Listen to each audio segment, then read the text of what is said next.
Аял заты сулуу назик татына жаз келгенде бары сизди куттуктайт. Айымдардын майрамына карата универсал мощный концерт тартуулайт.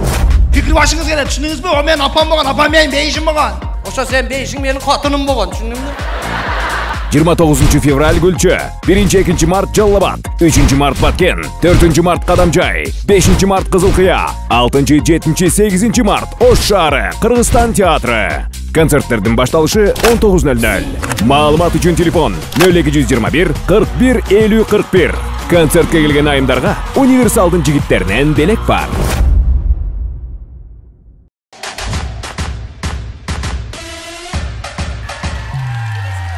Assalamu alaikum универсалдын чыныгы күйөрмандары.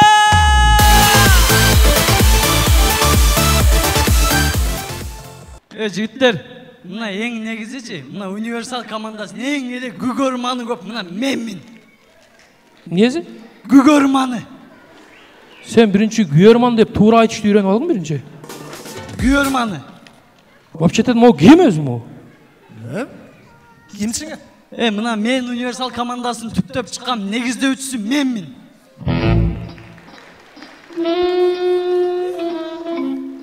Мына ким онда?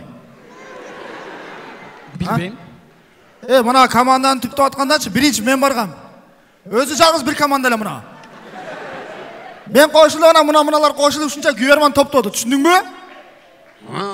Бирок ушул күйөрмандардын арасынанчы эң эле күйөрманы көп менби дейм да.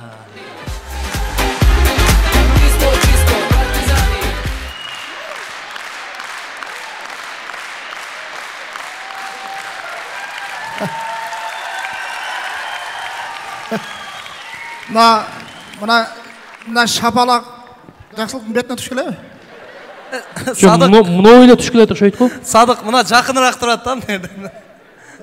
Мен сага азыр айттым. Бул общий универсалдын күйөрманы, общий команданын күйөрманы. Сиздер даяр болсоңуздар, биз баштадык. Балдар! Жаңы переходи на О комбо тарифтик топтому. Көптөгөн комбо опциялар. Өзүңөр тандап, акысыз кошуп алгыла. Өз тарифиңди куруп ал. Өз комбоңду оңой эле чогултуп ал. Рахмат, тағы бір рет кутман келишиңиздер ардактуу айымдар, мырзалар, спорт ордосу, Бишкек шаарынын тургундары жана меймандар. Барыңыздар, дагы бир рет бүгүнкү күлкү базарыбызга кош келиңиздер. Негизинен бул концертибиз башка концерттен айырмасы бар. Кандай десеңиздер, эми мурда тамашада ойноп жүргөндө, достор, бизден кийинки тамаша көчөдө болгон окуя деген тамашалар жок. Себеби көрдүңүздөр, вес 100 килограммдан ашып кетти, секире албай атабыз. Тайырды көрдүңүздөр, таксыр болуп кетти. Сакал менен тамаша ойнай албай атат. Садыктын башы оорулук кылтат, мен кырап чыгылып түшөт. Ошон үчүн эптеп эле ушу сахнага алып чыгып коюп, сүйлөтүп атабыз. Жакшылык семирип көзү көрмөй калгандай. Бияк карасаң, биякты карап сүйлөп коет. Бияк карасаң, биякты карап сүйлөп коет. Ошон үчүн ар бирөө өзүнчө программа даярдап келди биздин балдар. Ар бирөө өзүнчө чыгып тамашаларды айтат. Буюрса сонун программасы даяр. Күлкү базары деп атап отурабыз. Эмне үчүн күлкү базары десеңиздер, себеби биз кыргыздар, айрыкча биздин күйөрмандар концертке базарга кээне эле келип коет. Как положено базарга кээне келет. Чын. Мына билеттер канча экен, кем барбы? Чын арзаныраак кылып берели. Кудду ушинтип эле. Эми чын биз чыкканыбызга 10 жыл болуп калды. Чет өлкөлөргө дагы КВНге барып ойноп калдык. Ал жакта деле кудду ушундай күйөрмандар, кудду ушундай командалар, ал жакта деле кечип кийгендер болот. Бирок ал жактын кечип кийгени менен биз жактын кечип кийген адамдары башкачараак болот экен да. Мисалы, чет өлкөдө кечип кийип калган анча-мынчалар болсо, мындай бир аз тартынат экен, уялат экен, кадимкидей, кирип, концерт башталып калды, эч ким көрүп калбасын. Бирок бир айтып бербейли. Деп акырын келтирип отуруп, өзүнүн местосуна отуруп анан күлүп көрөт экен. Биздечи, бизде кыргыздарда кечигип эң акырына кийин эң авторитет. Чын, эң авторитет адам. Концерт башталганына 1 saat болгон. Мыяктан кир мына.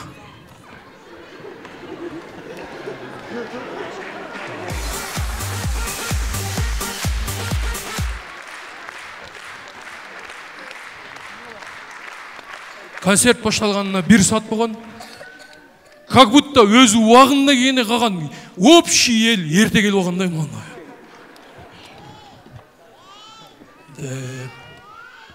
Уверен өзіне сыймықтанып, бетін қарап, кел біреуді түре, салыштырып, сені кен, отырыр, екіншісіне барып, қарачы, менікі ғымна ой, сен не біреуін местасын отырып алдың.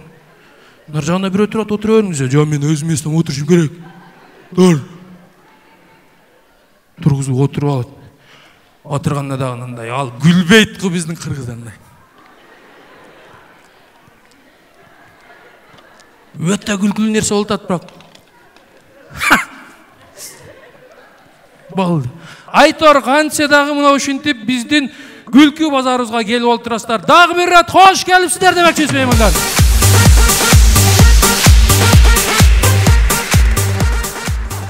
Негізі бір концерт беріш үшін біз командабызбенен бір 2 ай даярданып 2 сааттық программада концерт қойып береміз.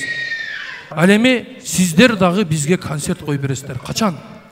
Концерттің рекламасы шыққаннан кейін. Қантип, мисал үшін рекламаның суретін шығарғын. Афиша шығады, толық маалымат жазылған. 8 январь спорт ордасы, Бишкек шаары, билет бағасы шундай полный жазылған. Анан звонок менен біздің қызықтуу концерттер башталат. Администратор номері жазылған, администратор бір күн бош қалып маға беріп, сіз жооп беріп тұрың деді. Хорошо, мен бошмын, жооп беріп тұрайын десем. Үйде жасам, бірінші звонок келді. Алло, концерт бойынша. Оны емгіз келечі. Илі атқа балан, емгіз қойғылачы. Сүт бергіле, емчекті ататы. Чалды, концерт бойынша деді. Қаншасында болады дейді. Жазылып тұрады, 8-інде. Қайерде, спорт ордасында. Билет қаншадан? 300-500. Айырмасы қандай? 300 арқадан, 500 алдыдан. Қаншада башталады? 19:00. Тайыр келеу? Келеді. Садық келеу? Келеді. Бардығы келеу? Келеді. Давайды, өчіріп қойды. Как будто біз универсал концертте өйлі бір номер жазып қойғандай ғой. Екінші звонок келді. Құтты ошол сұрауларды берді. 300-500 айырмасы қандай? Алдыдан, арқадан. Мен нервші давай қалды. Тоқта дедім, менде дағы сұрау бар. Не сұрау деділі? Сен афиша номерді қаяқтан алдың десем, афишадан дейді.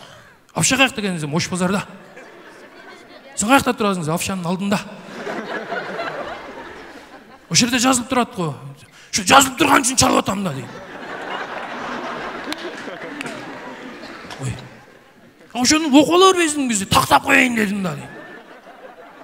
Тақтадың бізден, да бір нәрсені тақтап қояйын дейді. Нені тақтайсың десем, 19:00 деген жетуі дейді. Вот жеті десем, сарқы жетуі, кешкі жетуі дейді. Ем елестеткіле, кім ертемен не ерте сарқы жетті концерт берсіне? Қайсы әртіс береді? Біздің яқтан ұйқы сұрап, саламатсыздар ма? Елдер ұйқы сұрап, қаншамша ұйықтап қалған. Сен өзіңе удобный жетіге келе бердің. Дағын біреу чалады. Билетің ер 300-500-кен айырмасы қандай дейді. Уже нерв болып қалдың уже. 500 сомдық билеттер чоңырақ болды. 300 сомдықтар кішкене прозрачный болды. Уяласыңар 300 сомдық билет алғанда деді. 500 сомдықтар ады сыйымтан жүресіңер. Чоң қылып, қолыңар қармап жүресіңер. Екінші жалдағым біреу 300-500-кен айырмасы қандай дейді. 500 сомдық билеттер қызыл дедім. 300 сомдықтар сары дедім. Неге қызыл қымбат деді? Қызыл краска қымбат екен деді. Дағым біреу чалып тұр.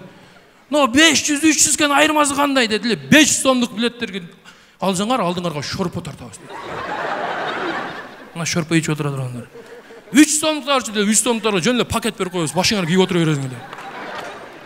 Дағым біреу чалып тұр. Мынауғы 500 сомдық билетіңердің кәмі бар ба дейді. Кәмі бар ба деген, арзанырақ қылып бересіңер бе деген. Кәмі бар деді. Қандай деді. 500 сомдықтарды 300 сом, 200 сом, 100 сом қылып бересіз деді. 300 сомдықтар қандай деді. 300 сомдықтар билет аласыңар, концерттің нары қарап отырып көресіңер деді. $200 сомдуктарчы дедилер. 200 сомдуктар концерттин жарымынан чыгарып тастайт дедилер. Та 200 сомдуктар чыккыла. 100 сомдуктарчы дейт. 100 сомдуктар спорт ордунун сыртында угуп жүрө бергиле дейм. Шундай чалуулар болот. Бирөө чалыптыр түнкү саат 3-тө. 3. Алло дейт. Мен да үйнүм жасап, да дедим. Бу концерт бе? Мен концертмин. Жо, бу баня дедим. Баняда концерт бересиңер дедим. Ооба дедим. Кайсы баня дедилер. Сен любой баняга чөөр, биз ошол жерде коюп беребиз дедим.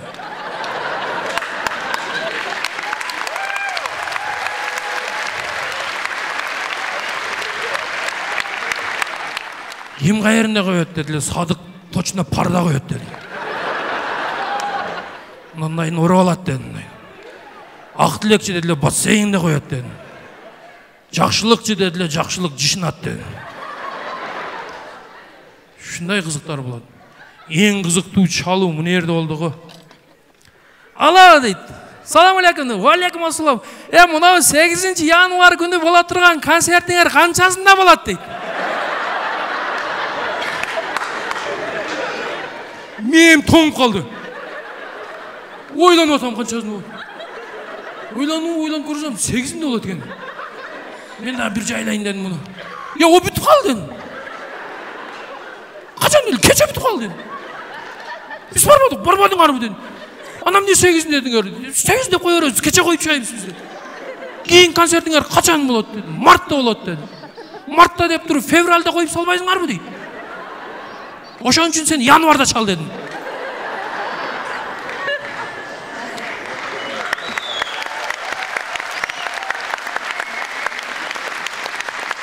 Дагы бирөө чалды го. Шайыр кишкен. Өтө сүйлөштүк экөөбүз. Бир нерселерди сурап, бала чакка чейин сурап берди. Үйүнүмөн таанып калды бир малда. Калыбек сенби дейт. Сенби. Кандай тирек дейт. Жакшы рахмат, жакшы. Садык каякта дейт. Көчөдөн көргөн адам менен Садык сурай берет. Каякта? Садыктын өзүнүн жашообу бар, менин өзүмдүн жашообум бар. Ушу нерв болуп калгам да. Мен Садык каякта дедилер. Билбейм дедим. Переживать этип атып, эмне болду дейт. Ажырашып кеттик дедим. Алдагы шайыр кишиген, ортоңордо бала жок беле дейт. Ошо Садык төрөбөйт экен, ошого ажыраштым дедим.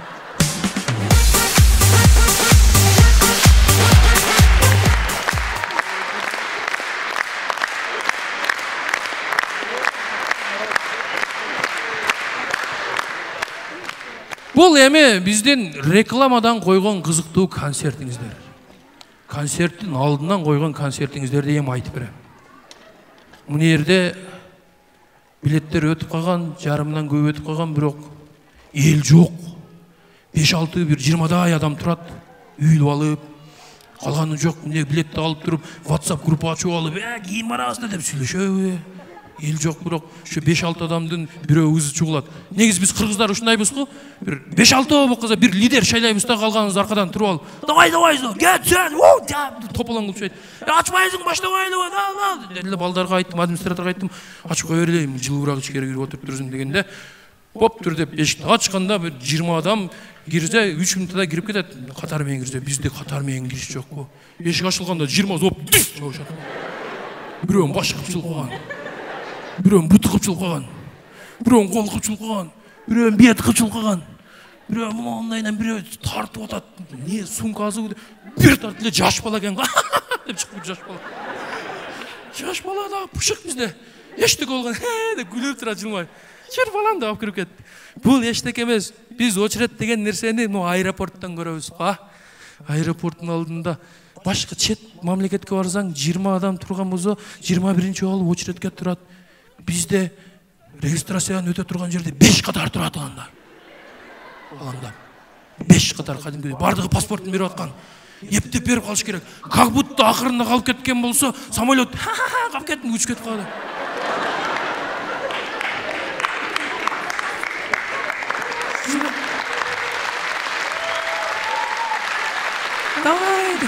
Мен қалып кеттім, давай, самолетті. Ал өтөт бардығы. О жерден шашылып өтіп алған зал ожиданияда 2 саат отырады. Күтіп. Ито туман болып қалса кешке чейін отырады. Шашылбайлы қойыш керек. Самолеттің ішін айтпайлы қойылен бізде. Ош Бишкек самолетті şu как будто тоқтағылдан шығуға тұрғансы тұрып алады ғой. Біреу сумкасын алып атқан, біреу коляскасын алып атқан, біреу жаш баласын көтеріп атқан, орыс қыз бір нәрселер сөйлейді. Оқпайды біздікілер. Как будто біздікілер шындайда жалауаттан түшіп қалса да самолеттідағы. Ал ештеке емес, емі концертті қайтайын. Баяғы паққат бір кіші мынандайынан атып кірді.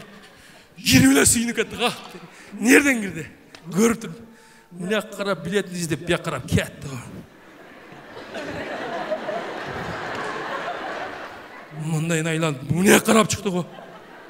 Екінші қыдар мен барып тұрмын. Ош жерін тау алды ғой.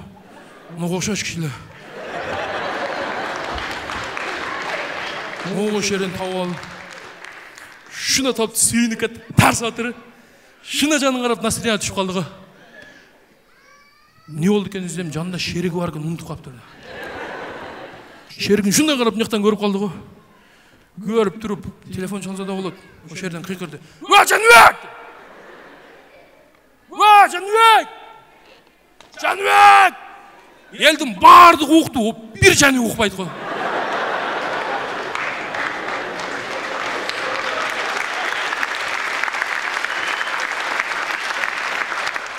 Жанбек! Қиқырат. Жанбектің арқасындағы біреу оқып қалды ғой. Сен шақырыпты, Жанбек сен емес, мен сен шақырған кім? Жанбек, бас! Мен таптым жақта кен! Как будто алтын табағандай. Бас, кел! Азар! Жанбек, таптың ба? Кел! Азар! Деп Жанбек мен қарап кетті қайра. Жанбек, бас! Азар, суап келейін! Деп Жанбек. Елдер кіре албай атады, Жанбек шыға албай атады ғой.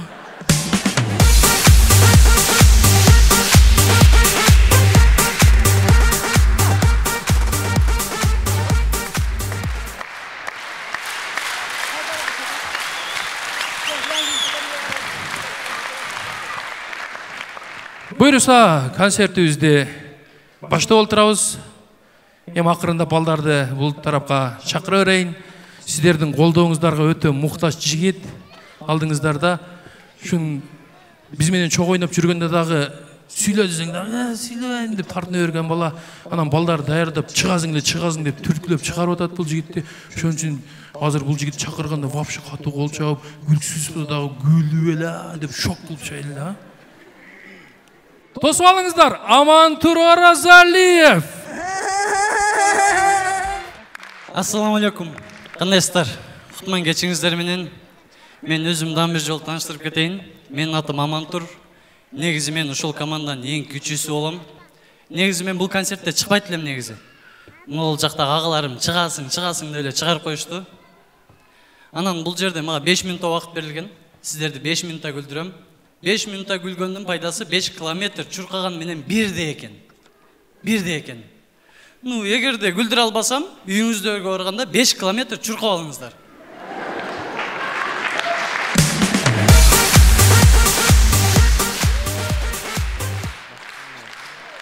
Рахмат. Эгерде чуркаңыздар келбей жатса, мен сөзүмө күлүп отургула. Өзү негизи мен ушул универсал командасында кошулуп атканда $1000 бергем. Сен ел таныйт, сени звезда кылабыз, сен боп кетесиң, баары танып калат деп. Наоборот болду ошол нерсе.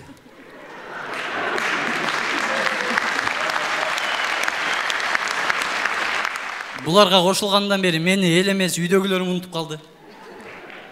Классташ досторум чогулган айтпай калды. Группасынан чыгарып жиберишти жада калса. Мына мисалы кече күнү үйгө бардым. Үйгө барып эшикти тыкылдатсам, апам чыгып, "Сен кимсиң?" дейт. "Апа, мени тааныбадыңызбы? Мен балаңыз Амантурмун" десем, "Тааныбадым" дейт. Анан тамашалашып атса керек деп секин көчөгө чыктым. Көчөгө чыгып турсам, атам келип, "Бир ачка сигарет барбы?" дейт. Мен тааныбадыңызбы десем, "Сен ким баласы элең?" дейт. Анан ойлонуп туруп, капа болуп калбасын деп сигарет берип койдум. Ошодон бери атам менен сигарет сурап чегет.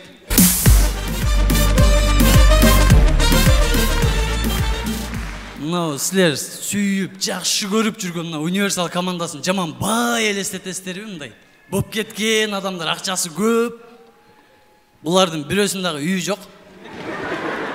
Баары квартирада турушат. Жанагы мен берген $1000 ушулар квартирасына төлөгөн, мен билем. Жакында дагы бирөөнү кошо өздөп атат. Анан $2000 алат. Буйрса мен $1000 беребиз деп атышат. Берип калса керек эми. Үмүт кылабыз. Негизи мага бөлүнгөн убакыт келип калды.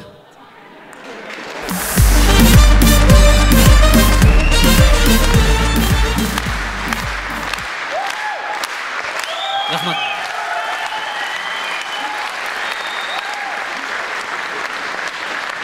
Гүлдер алдымбы? Же 5 километр чуркайсыздарбы? Чоң рахмат. Сиздер менен мен Амантур Розалиев болду. Амантур Розалиев. Молодец.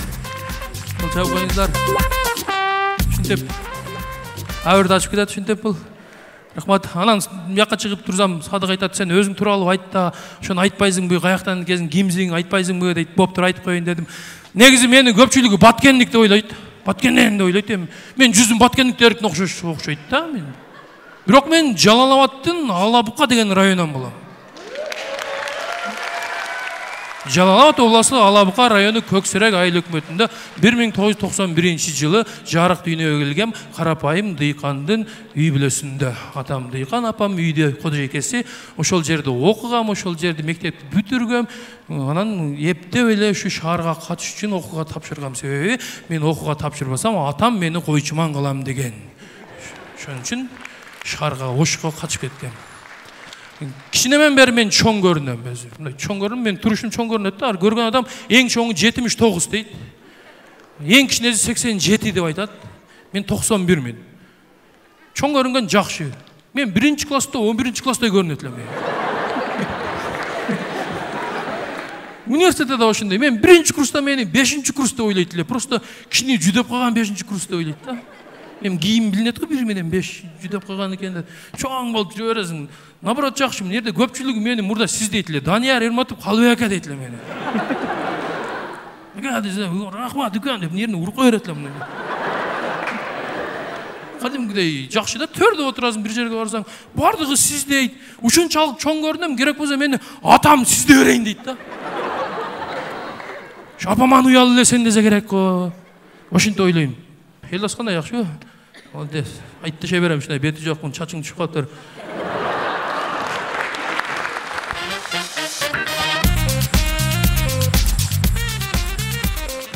Тартып аткан Асат медианын баласы. Асат медиа көз камера алганбыз, биринчи камера той тартат элек.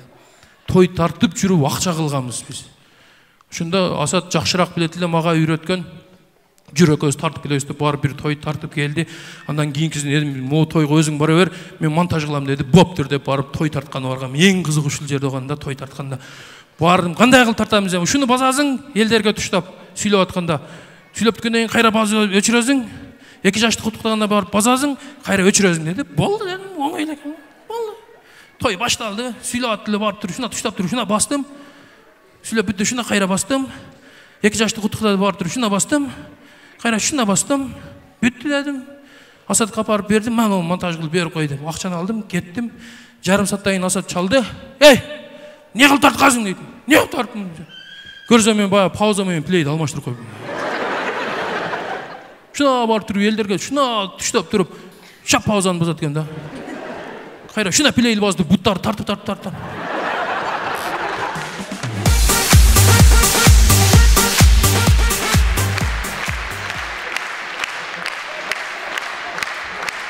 Асат, не кылам эми дейт. Бир нерсе кыл дедим. Бир нерсе кылып берип кой. Сен баягы 3,5 сааттык тойду 19 мүнөт кылып берип койдук. Той ээси эми элестетип атам да. Той ээси бар үйүнө барып, тууган оругун чакырып, мен тоюм чыкты, келе көрөбүз. Досторун чакырып бир койду союп, ошондой кылыптыр өзүн деген мага чалып айткан. Шуна койсо мен буттарым менен той бүтүп калыптыр. Чалып калды го, Асатка чалат. Сен баягы бала, бою узун, калы бар бала деп Асатка айтат. Асаттын бою монча, мен эмес дейт. Мага айтат, мен качып жүрөм. Ошентип баягы баладан 6 ай качып жүрдүк. Тоюмду төлөп бересиң дейт да. Жөн эле акчасын берип кой дейт. Тоюмду төлөп бересиңер дейт. Бир 600 000 расход кеткен, ошого төлөп бересиңер дейт да. Кантип төлөйсүң, өзү студентсиң го. Bir günü şundan Marska'ya çıksa Marska'da duran kayla düşüp ketip kaldım. Ayla çok kaçıp sürdüm. Akırı yeme, Kuday betin arıgızın üçlü nersenince akırı çalbay kaldı. Bayağılar acıraşıp ketken çalbay kaldı. Kudağa şükür dedim beni. Tova aldım bir ödün, çimçıktın, üyü buzulmaz bir okuşular acıraşıp kettiler ben. Kudağa şükür dedim. Çok olup ketti. Keyin al, Bayka bir yerde işteydi hazır. Görüşüp kalam, kандай жақсы өзім, жақсы рахмат. Баяғы тойым не болды? Ya болды, жақсы. Шан мен атайы білген үшін тартқам да дедім. Шан үшін тартқам. Десем, дейді. Жадан бір тойыңыз тартып береміз. Жалтынар деді.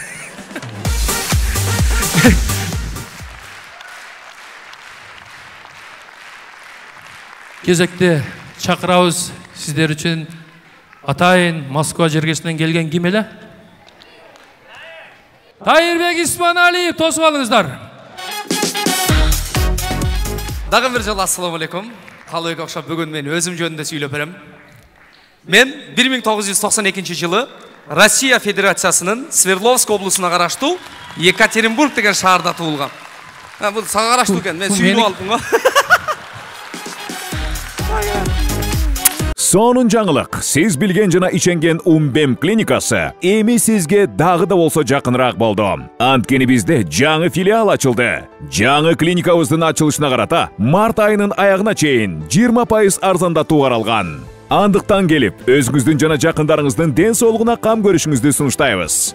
Биздин жогорку даражадагы дарыгерлер төмөндөгү адистиктер боюнча кабыл алат. Стоматология, гинекология, терапия, лор, хирургия, педиатрия, урология, УЗИ жана башка адистиктер. Лабораториялык анализдин 5000ден ашуун түрү алынат. Жогорку даражадагы стерилизациялоо. Биздин дарек ВДНХ метросу, Кондратюка көчөсү 2. Телефон номерибиз 8925 103 22 55. Кабыл алууга алдын ала жазылып келүүңүздөрдү суранабыз. Умбем клиникасы. Сиздин ден соолугуңуз, биздин камкордук. Мен Россияда туулгам, 92 жылы. Туулганда эле Россиядагы роддомдогу медсестралар мени карап туруп эле, "Ой, какой черный мальчик" дейтимиш. Черный мальчик болсоң, черный мальчик дейт да. Менин атам черный мальчик болгон, мен чоң атам черный мальчик болгон дейин дейсиң, сүйлөй албайсың да кичинекейсиң. Черный мальчик төрөлдү. Ошол жакта 6 жыл жүрдү. 98 жылга чейин. 6 жашымдан 98 жылы биз үй бүлө менен Кыргызстанга келгенбиз. Бирок бир нерсени моюнга алыш керек. Эгер ошол убакта келбей калганымда, мындан 3 ай мурун октябрь айында орустарга кошуп мобилизациядан качып по-любому келмей экенмин да.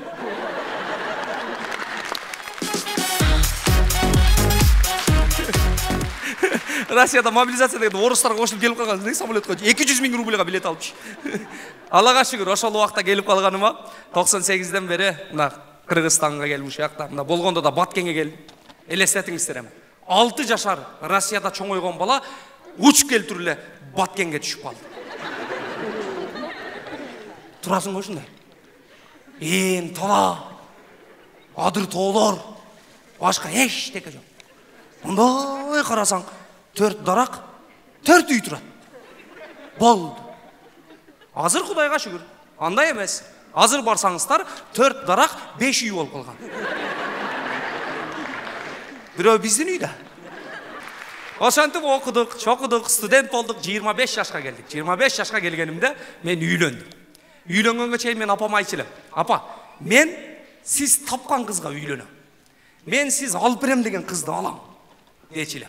Ошол сөздү айткандан кийин мен бир да кыз менен сүйлөшкөн жокмун.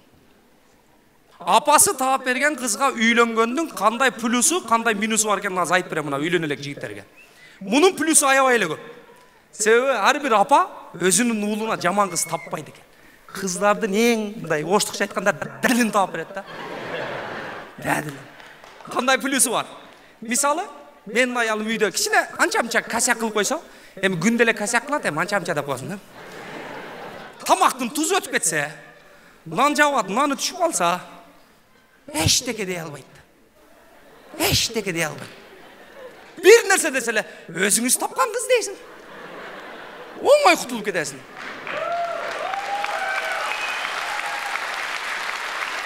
Егерде мына өзің тап үйленген қыз үйде тамақ жасай албай же нан жаба албай қалсыншы, апаң үшін найынан шығады ғой. Же нан жаба албаған же тамақ жасай албаған қыз алған сұрмайсың ба? А минус жері де бар. Минус жері менің апам менен аялым өте ынтымақты. Екеуі бири-бири менен ушундай олтуруп алып, коурашып, сүйлөшүп бирдемкелер болуп калганда, мындай карап, өзүмдү чужой сезип кетем. Кошунамдын үйүндө отургандай эле, экөө сүйлөшүп атам. Ойлонуп каласың, бул менин апам беле же аялымдын апасы беле? Келинчегим апам менен ушунчалык жакын, дагы бир нерсени айтып берейин. Керек болсо кечинде менин аялым апам менен жатат. Мен не кылмак элем? Атам жалгыз албасын, атам менен жатып алам. Ошончолук апам тапкан кыз апам менен жакын болуп атса дагы мени аябай катуу кызганат. Ишенип кое бериңиздер. Мына үйлөнгөн мурсалар мындай жеңелер кызганабыз сиздерден дагы. Кызганабы? Мына биздикине караганда сиздердин кызганганыңыздар юрунда да. Биздин аялдар мына чыгармачылды адамдын аялынын кызганганын көрсөңүздөр. Мына бүгүн концерт турабыз сахнада. Менин аялымдын оюнда ушул концертке келген бойдок кыздардын бардыгы мени менен кетип кала тургандай эле да.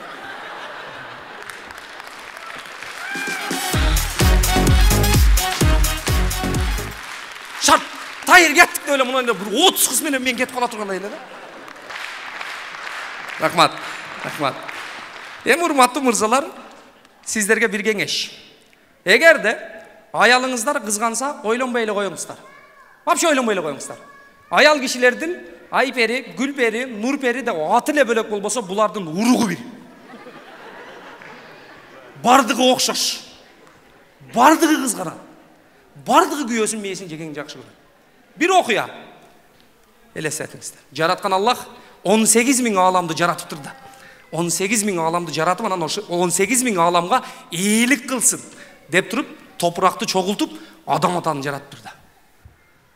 Адам атаны карап, ушул жалгыз калып калды. Ушуга бир аял керек деп, анан адам ата уктап атканда сол кабыргасын алып туруп, обой энебизди жаратты. Эч ким жок. Адам ата обой эне болду. Ошол убакта обой энебиздин кызганыч сезимдери ойгонуп, адам ата түнү уктап атканда акырын келип, оң жактагы кабыргасын санап коетмиш мындай. Может дагы бирөөнү жасап албады мына.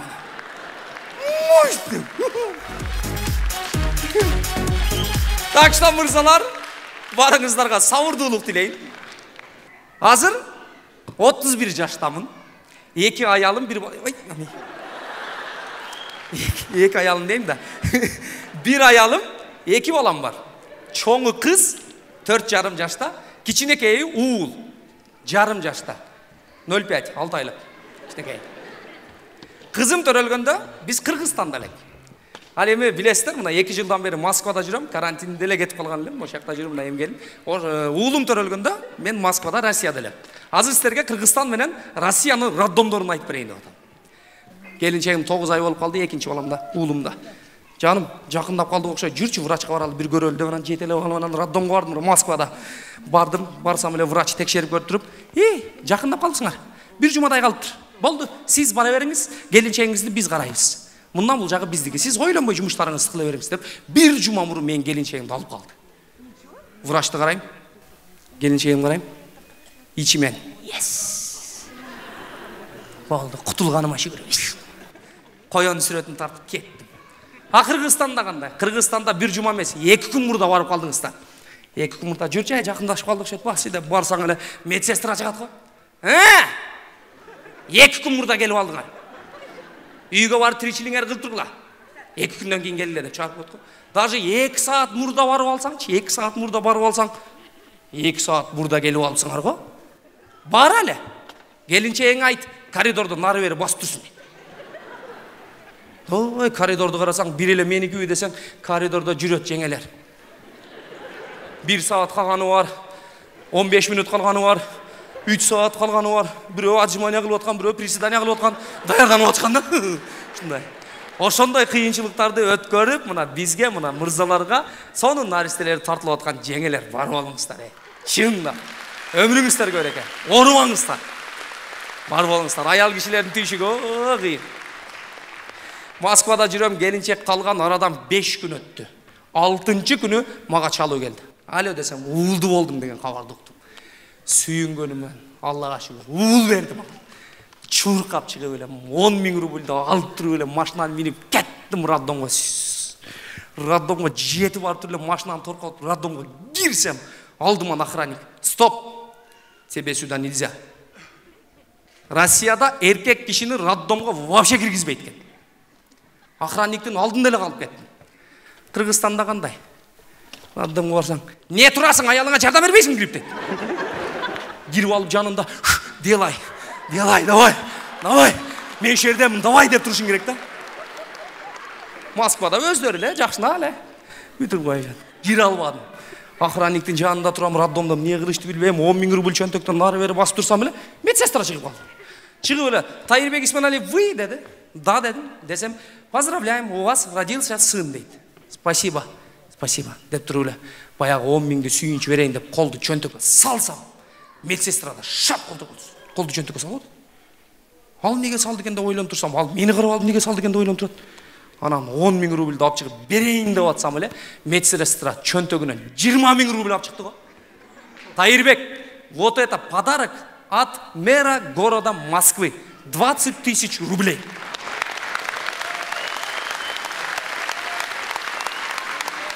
Жиырма 000 рубль акча берип алат. Баткенден Москвага барып калган жаш үй бүлөгө. Анан кыркырсың алганга көнүп калган жансың. Өзүңдүкү туруп эле 20-ны шарт алдым. 10 000ды кошуп 30 кылып чөнтөккө салдым. Распишитесь, пожалуйста деди, бир кагазга кол койдум, кирип кетти. 30 000ды алганда катын менен уулуң эсиңе чыгып албай кеттиң мына. Кыргызстанда кандай? Кызым төрөлгөндө. Кызды болдуң деген кабарды уктум, роддомго жөнөдүм. Машинаны минип кетип атам, бардым, роддомго жеткенде эле алдыңан охранник чыгып туруп эле, парковкага 20 сом берип койсоң.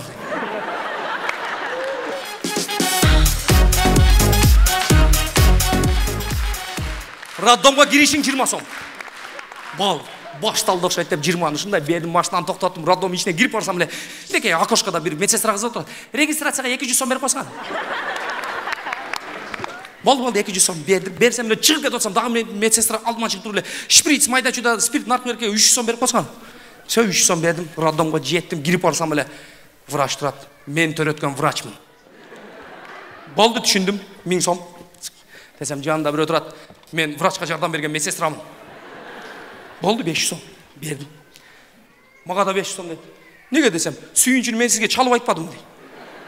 Болду 500 сом. Бирөө мага да 500 сом дейт. Сизге эмнеге десем, сиз кирбей койгонуңузга мен аялыңыз жанында сиздин ордуңузга давай деп турдум го дейт. 500 сом бердим. Мага да 500 сом дейт. Сизге эмнеге десем, единица түгөндү дейт. Мага да 500 сом. Бирөө мага да 500 сом. Неге десем, эртең берем берип туруп берчи, өтө зар болуп атам. Мага окшогон бичаранын акчасы калбай менен сураган. Бердим, ошентип башталды. ОМСке 50 сом, копияга 50 сом, справкага 100 сом, баягы 10 000ден эчтеке калбады. Ушундай турасың го, куп-курук чөнтө. Бензинге да акча жок.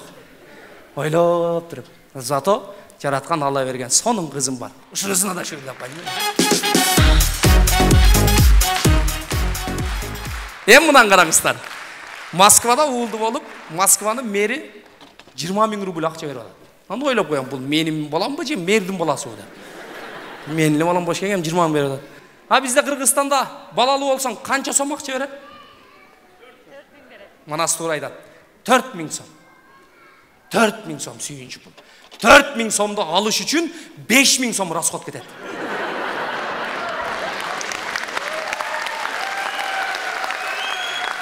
$5000. 3 күн документ чогултасың. 3 күн.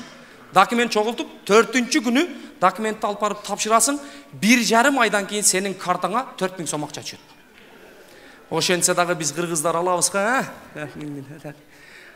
Россияда мындай экен. Биринчи балалуу болсоң 20 000, экинчи балалуу болсоң 450 000, үчүнчү балалуу болсоң многодетный семьяда 1 миллион мамлекеттен жардам берет экен. 1 миллион рубль. Ошентип мамлекет поддержка кылып атса дагы, орустар бир ашып кетсе 2 эле балалуу болушат экен. Ha bizde 3-cü balаңа 1 milyon сом берем деп көрсүнчү мамлекет. Birinci törөгөндө эле 3-чүсүн төрөйсүң го? Же болсом күнүнө 3төн 1 milyon. Анча мынча акча зарыл болгон эркектер деле төрө берет болчу.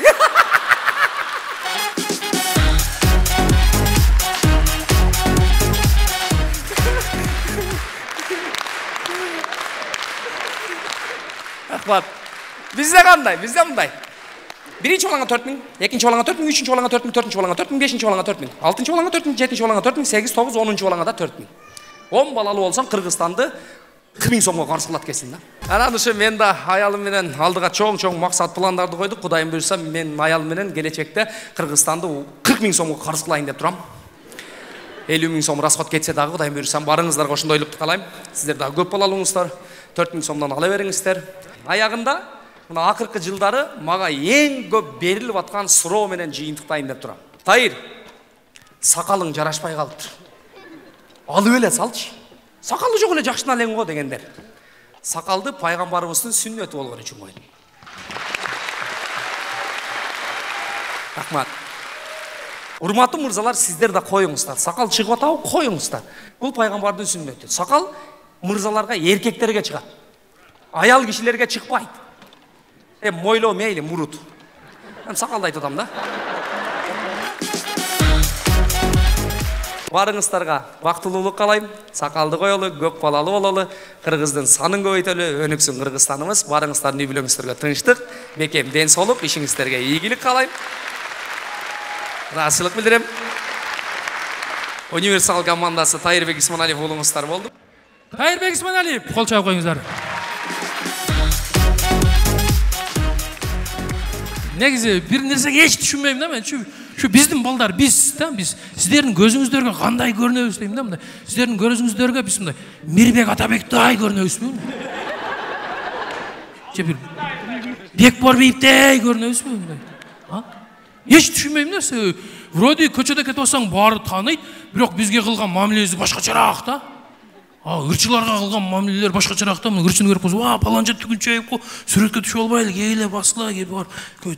Деп сүрөткө түшүп мындай сонун ырларыңыз жагат дейт да. Бизди көчөдөн көрүп калса,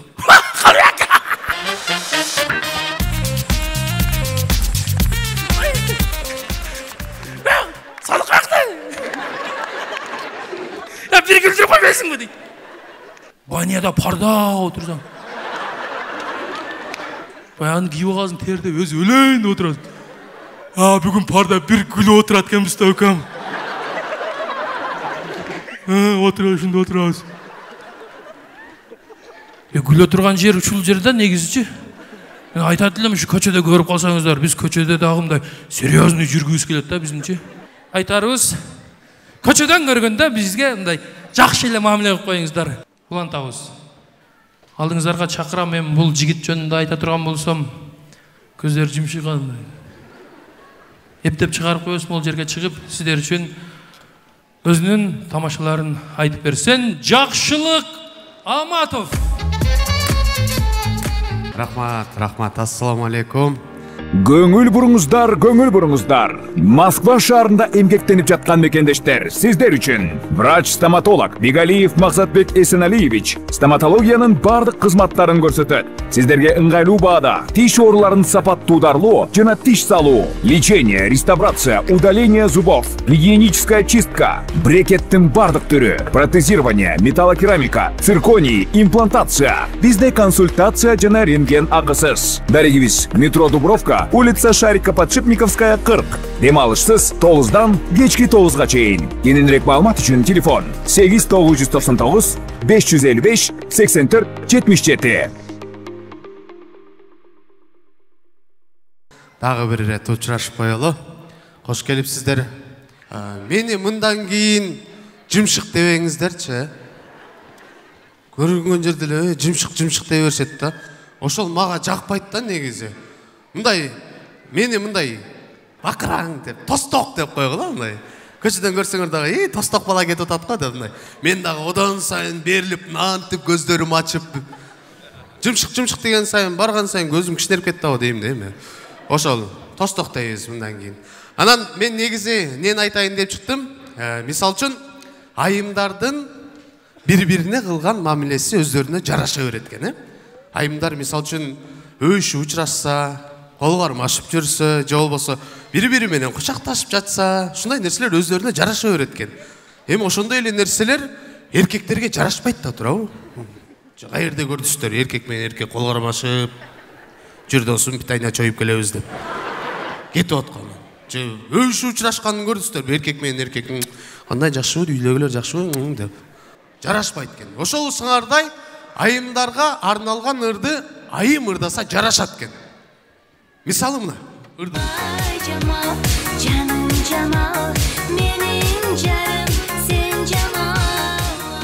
Мына бул негизи айымдарга арналган ыр, айым ырдап атат, жарашып атат.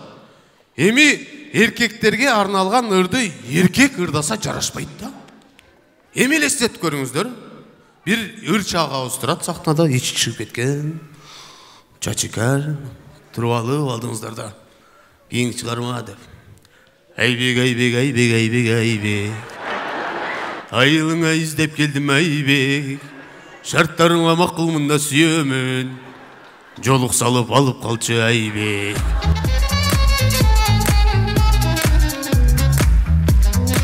Жарашпайт да бул нерсе. Айымдарга жараша берет экен. Эми ыр темасын өтүп калдык. Мен азыркы замандын ырларын угуп, мындай логикага туура келбеген ырлар бар экен. Өзүмчө угуп алып, күлдүм.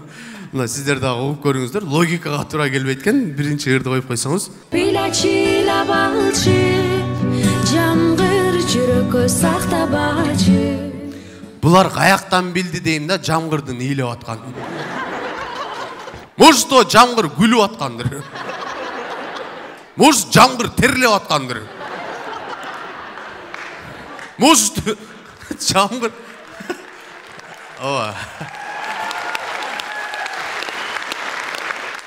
Может, жамгыр түкүрүп аткандыр. Илачыла балчы, жамгыр жүрөккө сактабачы.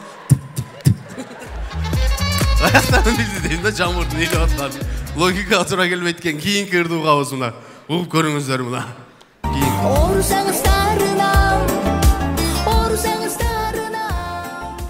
Адам оруса больницага апарат. Негизи жанына карап олтурат, мындай дары дармегин берип, эми биякта мен кичине ооруп калыпмын.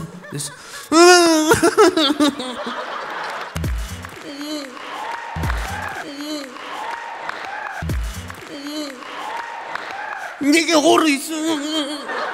Мен тарындым, мага сүйлөбөң болду. Кичине ооруп калыпмын, дары берчи десем, сүйлөбөң дедим го мен сизге. Логика туура келбейт экен, оорусаңыз тарынып. Негизи ушундай. Анан негизи азыр карап көрсөк, бардыгыбыз социальный тармактарда көп отуруп калдык, TikTok'то, Instagram'да, интернеттен, Google'да ачып маалыматтарды окуп калдым. Мага бир кызыктуу эле маалыматтар түшүп келди. Экранга назар салыңыздар. Экранга. Мына. Индияда туугандар, Индияда бир бала мультиваркага үйлөнүп алыптыр. Мына, ишенбесеңиздер. Мына Индияда мультиваркага үйлөнүп алыптыр. Бул чын. Карап көрүңүздөр. Эми мен буларды карап көрүп, тоюн элестетип койдум да, булардын тоюнчу. Эми элестетиңиздер, 2 жаштын, азыркы 2 жаштын тою болуп атат. Бул жакта баланын туугандары, бул жакта жалаң бытовая техника. Мультиваркага үйлөнүп. Телевизор, холодильник, кир жуучу машина келген, ичинде кир менен айланып жүрөт. Тойго чакырдыңар беле деп. ЗАГС болду туугандар, ЗАГСта жүрөт. Үтүктөр жүрөт. Жакын подружка үтүк экен. Жакын дос бир аз кызыгып көрдү эле, күйгүзүп койду сиздер. Анан булардын дагы тоюнда бир конкурс болду. Конкурста баланын туугандарынан утуп алды, бирөөсү биринчи орунду. Сизге холодильник деди эле, холодильникти алып чыгып берди эле. Нарактан бирөөсү ызылдап келди го. Сен эмне бирөөнүн катын бирөөгө берип коесуң да. Көрсө ал бирөөнүн аягы экен дейм. Ушундай. Анан кийинки сүрөткө маани бериңиздер. Ушундай маалымат түшүп болду эми магачы. Бұл туғандар Африканың бір уруусунун салты экен, ушундай экен. Эгер эгинин астына тарелка коюп жүрөт экен, ошол тарелкасы канчалык чоң болгон сайын ошончолук авторитет болот экен. Ошончолук абройлуу болот экен. Эгер ата бабаларыбыз тарелка коюп жүргөлө эгиңердин астында дегенде не кылат элек биз? Мен дагы турат элем да алдыңыздарда мындай.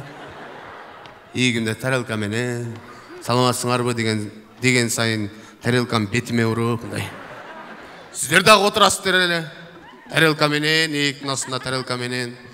Бир эжебиз отурат эле биякта. Тазик эле коюп алган мындай.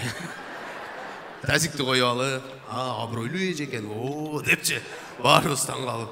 Эми бунун плюс минус жактары бар экен. Негизи плюсу ойлонуп карасак, сода сатыкта жүргөн эжелерибизге жакшы болот экен. Эгер мындай өзүнө ылайык кылып 1 килограммдык тарелка коюп алат эле эгинин астына.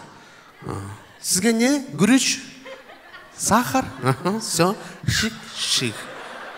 Пакетке салып жөнөтө берет эле. Ошондой болот эле. Негизи ошол туугандар ар бир улут каада салты менен, тили менен дейт. Ошол биздин ата бабаларыбызга рахмат, өзүбүзгө ылайыктуу сонун бир салттарыбызды калтырып кеткен үчүн. Чоң рахмат. Чоң рахмат.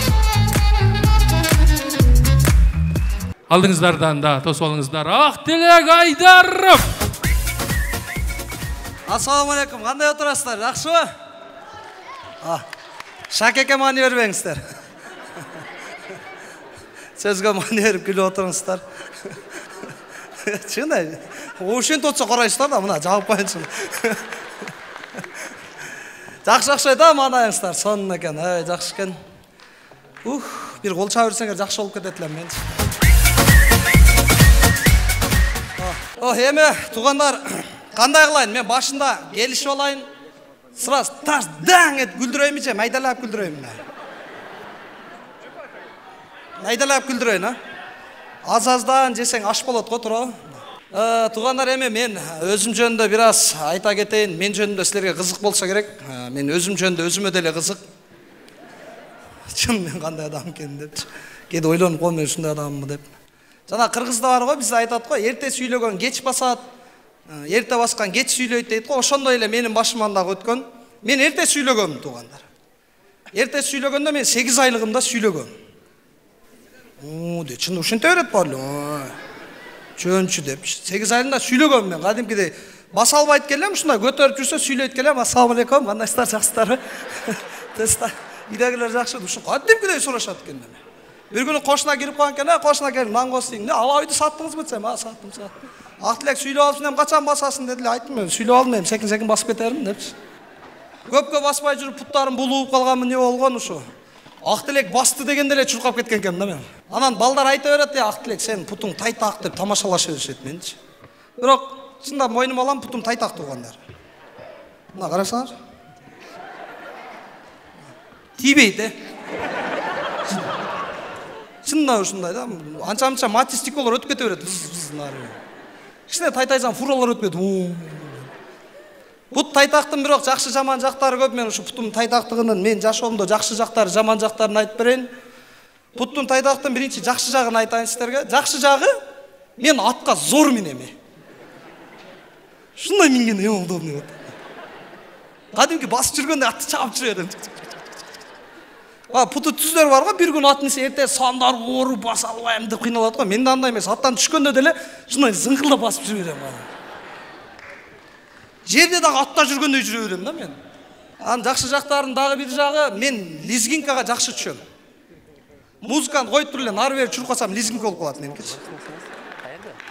Анан эме жаман жактары, мына кыштын күнү мага жаман жери мен каяка кеткеним үйдөгүлөр таап алат тугандар. Чын. Буту түз адамдар мындай түз кетет го.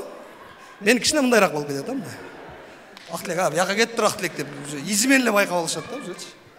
Анан дагы бир жаман жери, жана бир туугандар бири-биринин кийимдерин кийип жүрө берет го, ошентип чоңоет го үйдө, баарыбыз эле ошентип чоңойгонбуз го, агаңыздын кийимин кийип, башкасын кийип. Ушу мен жаман жер, мен бир тууган иним мен шымымды кийбейт эле. Себеби мен кийген шым мындай болуп калат эле.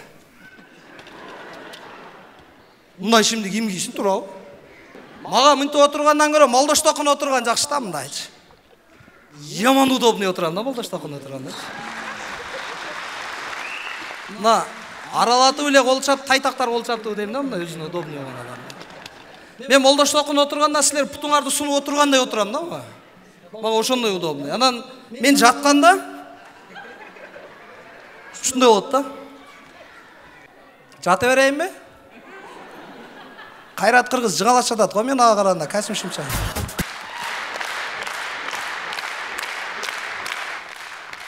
Касим Шымчан жатасың го туурабы ага караганда. Менде туугандар, достор көп. Бирок кээ бирки достордун аттары өзүнүн жүрүм турумуна, баскан кылык жоргуна туура келбейт туугандар. Мисалы Батыр деген досум бар, арабызда эң лоху ошо. Чын. Жол болду деген досум бар, вообще жолу болбойт ал баланчы. Россияга барды, депорт болуп кетти. Кыргызстанга келип бизнес баштады, банкрот болуп кетти. Вообще жол жок. Бөрүбай деген досум бар, иттен коркот. Тани деген досторум бар эле. Жумабек деген досум бар, жумага барбайт. Марс деген досум бар, жерде жашайт.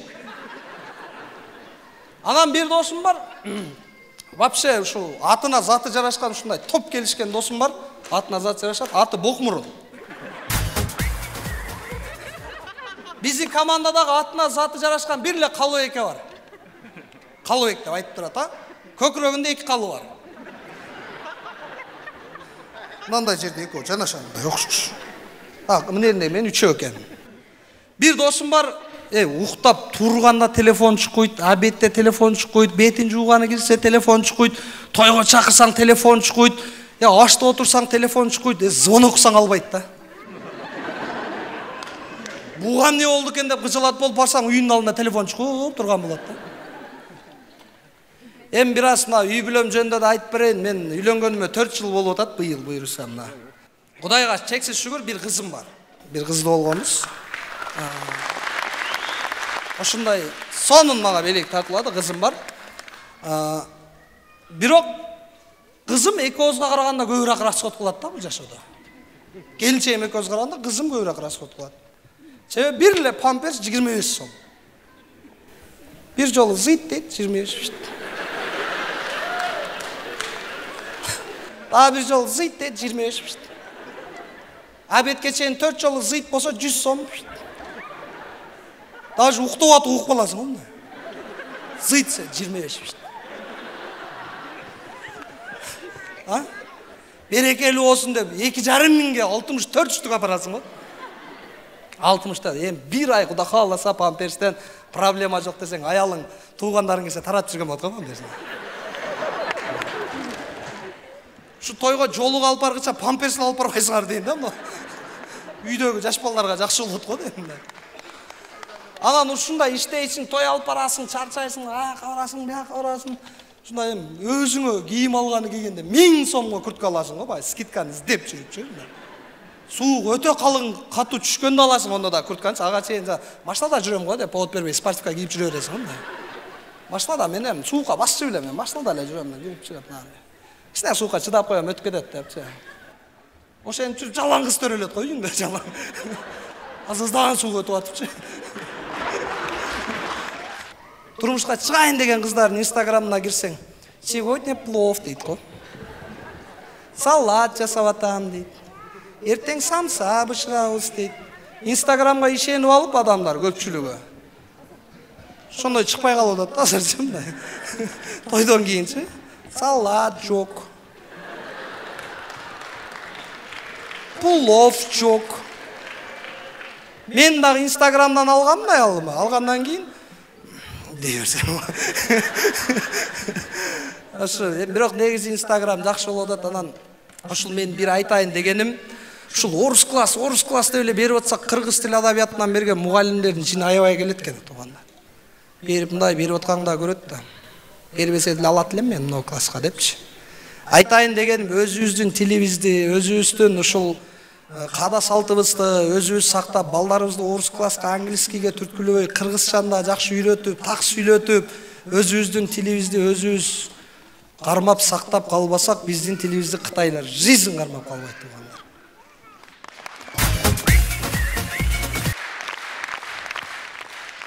Биздин арабызда ким калды? Ким? Чоң баш дейт бирөө. Өзүң чоң баш уктуңбу? Садык баш нормально, просто мага чоң көрүнөт. Жок, Садык баш нормально, биздин баштар кичине деп алайм. Алдыңыздарга чакырабыз эми. Бул Садык тууралуу айта турган болсом, Садык кандай адам, көчөдө кандай жигит, мындай. Ушундай адамдар болот го. Мындай кандай десем, мындай тырмактарын түбү менен алып алган. Көчөдө ушундай балдар бар, кийин тырмак ооруп жүрө бере турган. Мындай типтеп түкүрсөм, нерине түкүрүп алып. Муну алып туруп, платочкага каршы бизең алып туруп, шымын арчып коёбуй. Садык негизи ошондой адам да. Машинанын күлчү менен кулагым чукул эле. Бир өзгөчө командабыздын таланттуу жигити алдыңыздарда Садык Нышанбай уулу.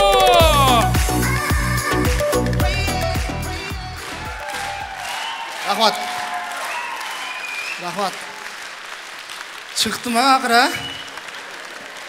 Байланган иттей эле ойдо отурам сен. Бол кете берейин. Токта сен.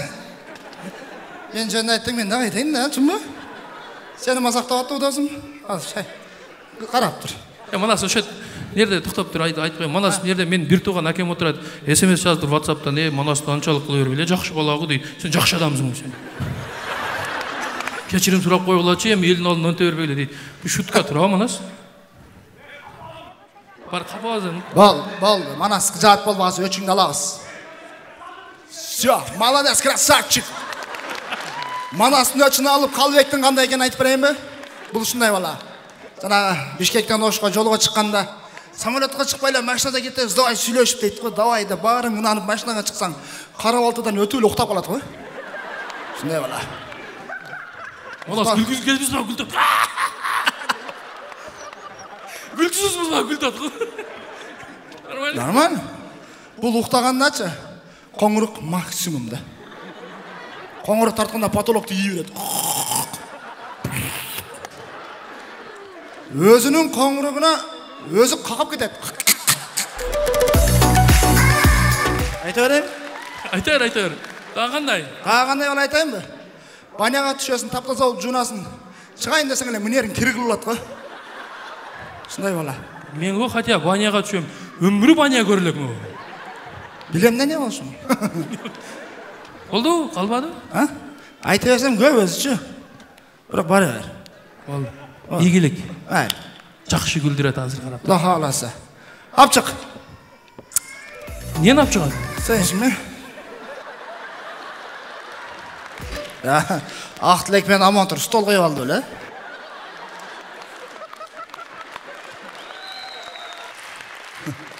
Мындай адам деген грамотный болуш керек да, тура. Столго отуруш керек да. Кагазга отурган өзүнүн аспабы бар. Өзү керектер эмес, просто көрсөтүп коюн дедим.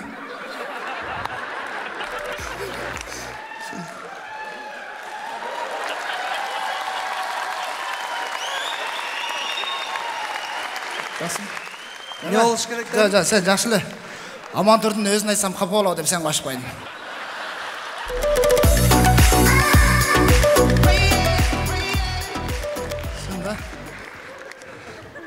Негизи чын мен өзү грамотный адаммын. Солидный адаммын мен, Чын. Просто кийинишин билбейм да мен. Чын. Себеби кичинемде апам кийиндирет эле. Азыр эми аялым кийиндирет. Көңүң деле ушундайбы? Мына кийин жарашат десе ишенесиңер силер деле. Ушу жарашат экен деп. Бар өзүң кийинип ал десе шкафты ачсаң, ошончо кийин бирок кайсынысын кийишин билбейсиң.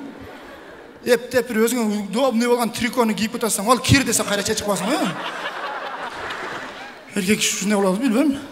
Чын, мен өтө грамотныймын. Керек болсо саламдашканын байкой калдыңар силер, Сезбей калдыңар, бая учурашып койгондар. Чындап эле мынаны ким жазды? Пача эркен эле тоок чачып койгонбу? Че врач жазганбы, кандай окуй албайсың? Birinci жақсы саламдашып алайын. Ассаламалейкум, қандайсыздар? Жақсы келіп алдыңыздарбы? Сен, аябай қуаныштабыз. Келгеніңіздерге чоң разыбыз. Әлбетте, ушул биздин концертке деп келген ар бир кадамыңыздарга Кудайым өзү кут береке берсин. Аман болуңуздар. Саламдашканда деле грамотный саламдашабы экен. Онорго окшоп чыгып эле давай дейбир. Ушуларга кошулсам эле өзү калжың-кулжың болуп калам негизи. Чын, мен грамотный адаммын. Чындап, үйдө эч ким жок калганда мен китеп окуйм мен. Китеп окуйм демен. Бирок просто силерге окшоп эч ким ишенбейт да мага. Кача сен газетада окубасаң керек. Чын, китеп окуйм. Окуганым айтып берейинби азыр? Акыркы китебим окуганым айтып берейин да. Леонардо да Винчи деген кишинин өмүр баянын окудум. Таанысыңар аны? Таныбай, сварщик. Сварщик эмес, сүрөтчү экен. Окугандан кийин билдим. Ушундай күчтүү сүрөтчү болгон экен. Ушундай тартып баягы Мона Лиза деген дүйнөдөгү эң кымбат сүрөт бар го, ошону тарткан да. Мынтип турган катын бар кандай? Сүрөт, сүрөтү бар экен ана. Мына сүрөт, ушул дүйнөдөгү эң кымбат сүрөт экен. $100 миллион турат экен. Кайсы жинди алат дейм да, 100 миллион. Мындай карасаңар Путин окшошуп экен, Путиндин чоң энеси дейм да менимче. Кысқасы ошону тарткан кишинин өмүр баянын окудум. Окуп жатып бир сөзүн окудум. Баарыбызга бир пайдалуу сонун сөз экен, айтып берейин. Не дейт? Табият ушундай кооз жаралган, кайсыл жагын карабагын сабак алчу жайы бар дейт. Мына сага сонун сөз экен, жаттап алдым. Чындап мындай карасаң, эки жагын карасаң, мисалы бактаракты карагыла. Пайдалуу, бизге көлөкөсүн тийгизет, мөмөсүн берет. Болбоду дегенде отун болуп берет. Бактарактар эмес, мисалы үчүн тоо таштар деле пайдасын тийет. Эми суу өмүр булагы дейт. Ошонун сыңарындай мына адам эркек менен аялды дагы бир пайдалуу болсун деп жараткан экен өзү. Эми албетте ар биринин мындай жакшы анан жаман жагы, кемчилиги бар. Мисалы үчүн эркекти жаратканда күчтүү, эрктүү, чечкиндүү, мындай сабырдуу кылып жаратты го. Бирок сал контужн кылып жаратып коюптур да бизде. Контужндар кандай? Кандай адабий тил менен айтканда аң сезимибиз ылдыйраак да. Түнбі? Өзіңіз біліп, мысалы үшін үйдегі пайпақты таба албайсыз ғой. Қана мен пайпағым деп есеп жүрмін. Түні өзіміз шешкенбіз болсы. Таппа жүреді. Шын, күштіміз, ештеңеден қорықпаймыз. Көшеде любоймен мұшташып кете бересің. Бірақ үйге барғанда өзіңен 5 жаш кішінекей аялыңнан қорқасың ба? Қанты қорқып қаламыз білмеймін бірақ. Любой өзіңен чоңмен деле мұшташып кете бересің. Үйге барғанда швабырақтай болған аяғынан қорқасың ба? Не болды? Аял кишини болсо эркекке караганда 90%га акылдуу кылып жараттыр. Мына караңыздар. Ой, эркекке караганда 90% амалкөй кылып жараттыр. Кемчилик бар, конечно. Парасат 0 да. Анча-мынчасы түшүнбөй калган болушу мүмкүн. Парасат орусчалап айтканда не? Соображение. Орусча билем экен мен. Орысша сөйлей аламын да мен. Садитесь, пожалуйста, дей аламын мен. Соображение 0. Анын таппайм, мисалы үчүн көчөдө жүрсөң чалат го. Үйдө свет ачып калды, эмне болду дейт го. Үйдө сен отурасың, мен эмес. Парасат 0 да. Түшүнбү? Мына бир эле суроо берейин. Аял кишинин сүйүп жеген тамагы эмне? Ме, эркектин ме түгөнүп калганда айтабыз да, ме. Парасат болсо ме жейби? Парасаты бар адам тамак жейт. Эркек кишинин сүйүп жеген тамагычы ким билет? Билбесеңер билип алгыла. Эркек кишинин сүйүп жеген тамагы бул өзүнүн жаны. Любой эркек жанын жейт. Өлүп кеткен кыздар жок эле де.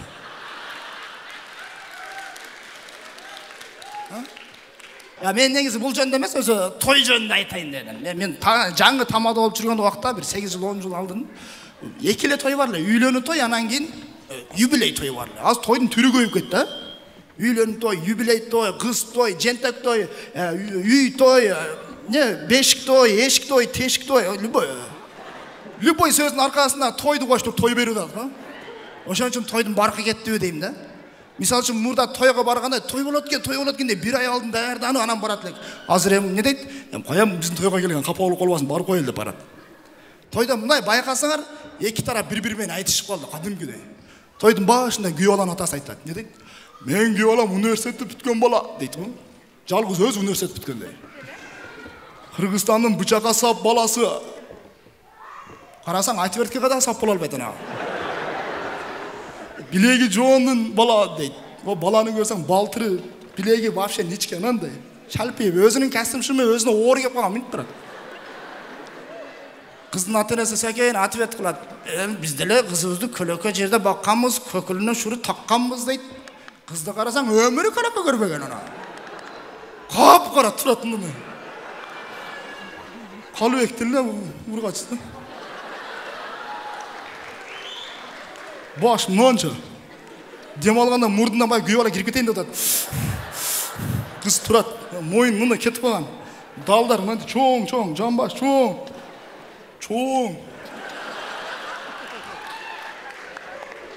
Байкаса, антрактын ортосунда, антракт адамдар билип атканда элди ортодо эки жакка бөлөп жүрүп атканда. Күйөп ала бечара өтүп кетейин деп колу менен минтет. О кыз колун деле көтөргөн жок, мындагылы эки. Сол тарабын сол жакка сүрүп, оң жактагы адамдарды оң жакка сүрүп, алдынан кайын сиңдиси чыгып калса ортого алып келип туруп кысып койду. Ошондой кайын сиңдисинин дугу түшүп калды ана. Чын жакында ушундай тойдо болдум да. Ушундай баары тойду баштап калдым, чыгып эле саламдашып туруп, 2 жаш келатат, чыккыла десем, бир жаш мектепте бүтпөгөн кыз келатат.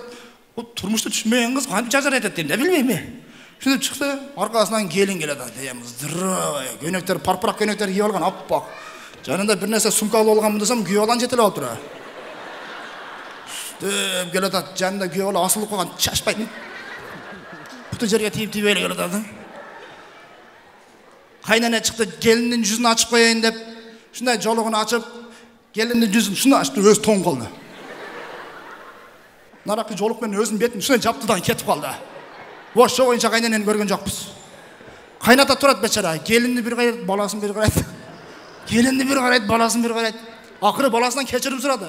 Балам кечирип кой, кайчылыкта, жаштыкта айыштаң менен сөз берип койдум менен майлайм. Бирок мен сага ишенем, давай деп дук берип койду. Кыз кетти да. Эми баягы аппак көнөк кеткен любой кыз турмушка чыкканда парпырак көнөк мындан жылтырактар кеткен. Эми юбкасы жанагы ресторандарда чоң люстра көрөсүңөр го. Ошо менен бирдей да. Чайкалып кетти. Бир убакта бир эже келди. Тамада айтып койчу микрофондо, мен балам жоголуп калды дейт. Макул айтып койнам, канча жашар? 3 жашар, 2 жашар балабы десем, 18 жашар бала дейт. Кандай 18 жашар баланы жоготуп калсаң десем, көрсө баа юбканын тайына кирип кетип бергенге баш. Тойдун жарымында чыкты. Ушундай айтышы баштады анан кийин. Ата журту чыгат да мактанат, кудаларга карап. Негизи жакшы жер менен куда болдуңар. Биздин ата тегиз мындай батырларга тиешелүү дейт. Атаң батыр болушу мүмкүн, сен эмес дейт, айта албай тура бересиң го. Бирок анан келинге карап, келин кулагыңа күмүш сырга, эрди эр кылган катын, кара жер кылганда катын десе, буякта кыздын ата журту чыгаттан, кайсыл жерде жүдө көрсөң зайыпты, ошол жердин уулуна кой айыпты деп, секин күнөөнөн тарып калат. Ошентип эле айтышып жүрөт. Баланын бир туугандары чыгат, кичинекейлер чыгат, дейт. Самандын жыты жаман, капа болмоң жеңе, акамдын жини жаман дейт. Бирокта туруп мен кыжалатын, коя дедим. Акаңдын жини көп болсо 15 мүнөткө жаман. 15 мүнөттөн акаңдын чумоосун чыгаратын абыз. Кыздын бир туугандары сүйлөйт, дейт. Жерди тепсем суу чыкты, сууну ичсем шор чыкты, ушунча баланын ичинен мен жездем зор чыкты. Ырың өзгөрттү мен. Айт, мен айтып турам, айт. Жерди тепсең суу чыкты, сууну ичсең зор чыкты. Шунча баланын ичинен жездеңин пешенеси шор чыкты. Шуга менен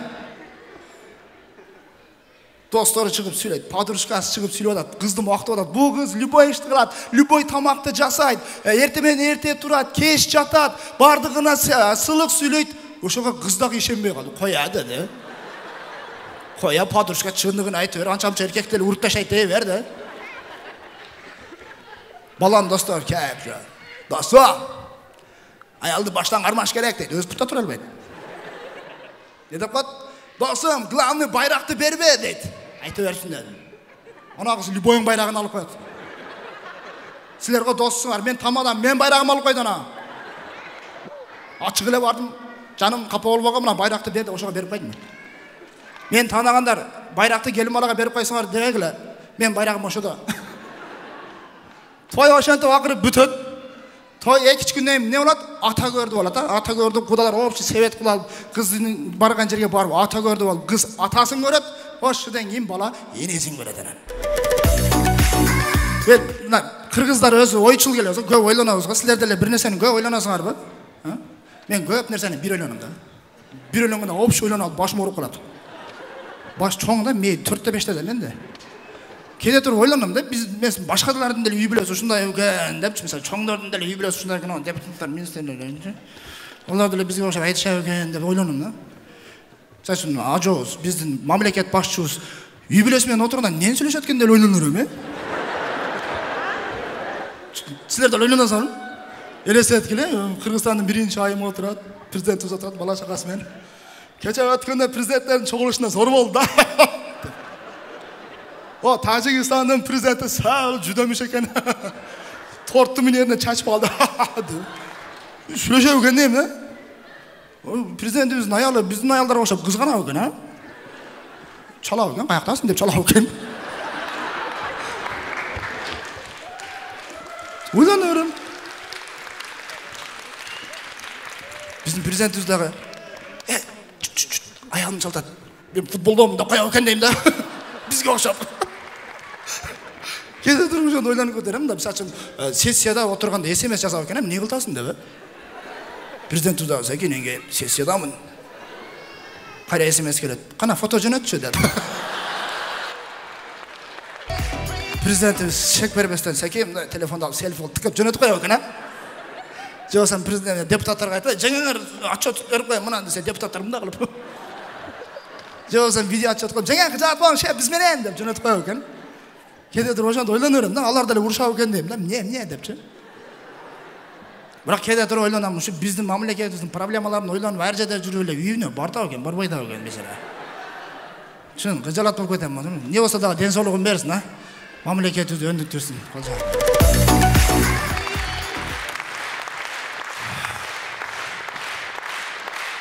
Рахмат.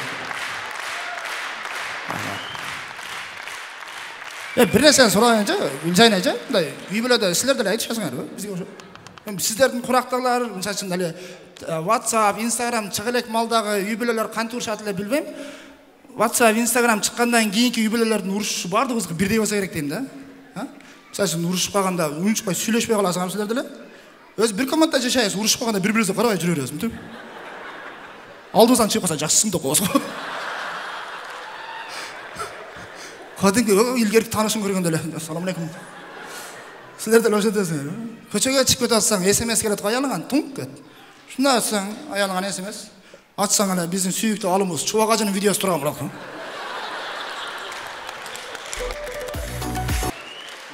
Көрмей қая қарасың, көресің да, сүйікті ажымыз. Атсаң әлі аялдар жөнінде сөйлемеді. Аял кіші нәзік, аял кішін сыйлашың керек.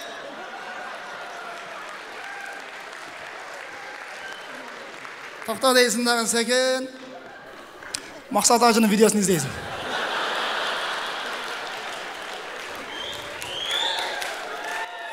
Шында, сіздерді лөшін Мақсат Ажының видеосын тауып тұрып, аял кішінің міндеті еркекті сыйлаш керек деген видеоны алып жөнетіп қоясың. Жол бербей тоқшайды десең, бір пастан кейін Абдушкүр Ажының видеосы келеді, тарс әт.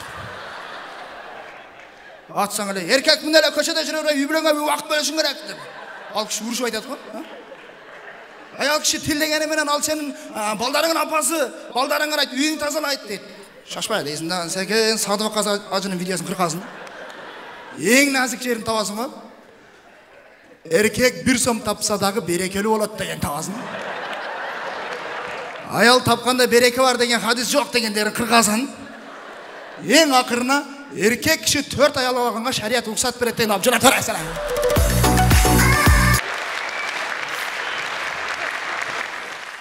Ошо бойынша ответ келбейді десең, аял кіші бәрі амал көйді таватты. Сәкен Бақтияр Ажының видеосы келеді. 4 аял алыш бардығылы еркек емес дейді ғой. 4-ні бірдей қараш керек. Ептей албайсың бы, саға бір аялдағы көптік қылады деген видеоны жөнетіп қылады. Ошо бойынша сәкен үйге барсаң, жақсы болып қалды деп мындай қарсаң, дастархандар түзілген, шай қойылған, тамақ қойылған. Эми жакшы болуп калды окшойт. Баягы видеодон кийин десең, дагы деле тарын жүргөн болот. Кел дебей коет. Чыкып эле чай ичип отура бересиң. Кадимки чөп жеген букадай эле жеп отура бересиң. Ал да унчукпайт. Кыйла унчукпагандан кийин секин телефонду алып чубак ажынын аялды сыйлаш керек деген видеосун бийик кылып коюп коет бияка. Сен дагы секин телефондан мен аны укпай атам дегенсиң, бияка футбол коюп отура бересиң. Футбол көрө бересиң, бирок чубак ажынын сөздөрү кулагыңа кирип кете берет го.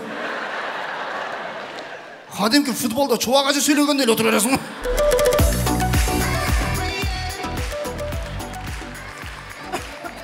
Өзі біздің ажыларымыз 10 жыл, 20 жыл оқып, бізді адам болсын деп ошоны баян айтқан, ерқаттар 40 айдашып жүресің. Ошол ажыларымыздың видеосынан кейін кішінен жаражып ынтымақты болып қалсаң жақсы. Егер ынтымақты болбай қалсаң, ертесі Инстаграмда айтышып баштайсың. Аялың Инстаграмға историяға киргизип көресің, көрбей қаяқ барасың, шын ба? Шындай көрсең эле, қолда бар алтын балқы жоқ деп жазып қойды. Кейінгі историясына кірсең, жақсылықты білген адамға жасаш керек деп жазып қойды. Ең смертельнісі, одан кейінгісін өсең, мен эми мындан ары күштүү аял болом деп жазып қойды. Негізі аял киши, баарыңыздар күштүүсүздөр. Просто біз бір жақсы сөз оқып айтып атпаймын, мен грамотный китеп оқимын деп. Bir китептен оқып, жақсы көрген адам, жақсы көрбеген адам саға ширин сүйлөп коюшу мүмкүн дейт. Чыныгы жақсы көрген адам койдон жоош болот дейт. Ошон үчүн сүйлөбөсө эркегиңерге таарынбагыла. Сиздер атак күчтүү айымсыздар. Сиздер бар болуңуздар. Этият бол. Башың оорлук кылат, этият бол. Мен көп ийиле албайм. Баш оорду, ийилсем жыгылып түшүм мүмкүн. Ооба. Этият бол дейм да ошого. Өтө бир көйгөйлөрдү айтып бердиң окшойт да азыркы жашоодо. Кыйла жеңилдедим, Силер деле жеңилдениңер. Ажылар, алымдарыбыздын видеосын 40 бербей кичине угу ошого амал кылып жашайлы эми. Башкы демөөрчүбүз Бишкек шаары Ричтаун курулуш компаниясынын өкүлдөрүн кол чабуулар менен сахнага чыгарып коюңуздар. Кош келдиңиздер. Башкы демөөрчү Ричтаун курулуш компаниясы. Саламатсызбы урматтуу коноктор, бүгүнкү шаңдуу концертке куш келипсиздер. Биз Ричтаун курулуш компаниясы Универсал тобуна чоң ыраазычылык билдиребиз. Силер Кыргыз Республикасынын маданиятына, кино тасмасына чоң салып жүргүзүп жатасыздар. Жана ошондой эле жаш муунга үлгү болосуздар. Ошондуктан биздин компания атынан силерге ыраазычылык кат. Ассаламу алейкум, урматтуу коноктор. Бүгүн келгениңиздерге чоң рахмат, ыраазычылык билдиребиз. Ушундай эле биздин курулуш компаниянын атынан жаңы жылыңыздар менен куттуктайбыз. Көптөн бери Ак Өргөлүү болом деп жүргөндөр, ушул жылы Ак Өргөл болуңуздар, насип этсин барына. Заманбап, сабаттуу жана шартыдан ыңгайлуу квартира алам десеңиздер, бизге кайрылсаңыздар болот. Чоң рахмат. Эң негизин айта кетели, Ричтаун курулуш компаниясынын атуусу, итусу, экспертизанын уруксат кагазы, кызыл китеби, кыскасы документ жактан бир да проблемасы жок экен. Кол чыгып коюңуздар, бизге калуу экөөбүз барып көрүп келдик. Текшерип туруп, полностью любой юрист алып барып текшерте берсеңиздер болот. Ричтаун курулуш компаниясы. Ричтаун, чоң рахмат. Ишиңиздерге ийгилик. Ак тилек, жакшылык, аман тур. Универсал командасы. Урматтуу достор, 8 январ Бишкек шаары спорт ордосу Универсалдын күлкү базары жыйынтыкталып атат. Бүгүнкү концерт кимге жакты?